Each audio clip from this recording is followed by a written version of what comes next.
Does Joel send cattle out to the Wyoming area? I'm assuming you mean Greg, but yeah, Greg, he's sent cattle out west before. Yeah, Utah. Washington State. Eastern Washington. In general, I think they do.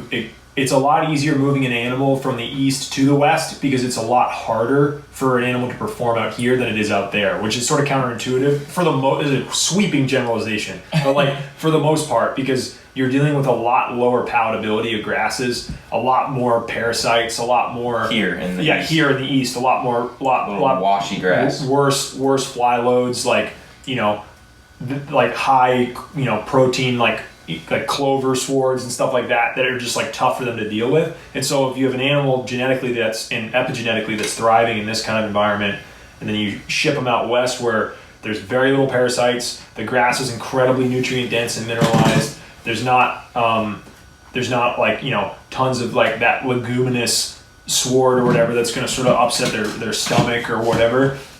Generally they just do absolutely fantastic moving them out west. The thing is, if an animal is adapted to here, they're going to have a big gut because they need to eat a lot of forage in order to get the amount of nutrients that they need to survive. And so when you take them out there, since the grasses are so mineralized, it takes a lot less forage in order to fill them up. And so since they have that big gut, it's real easy for them to get full, and they do phenomenal out there. That's why they do phenomenal. Whereas out there, they don't need as much grass because it's so nutrient dense, so their stomachs are smaller. So if you bring them out here where they have to eat that big volume of grass, they're physically not built enough, big enough to handle the amount that they need to consume in order to do well, and so they just suffer. They just start to melt. They can't eat enough. But that being said, there's always a risk with, especially taking an animal to a completely different environment like that.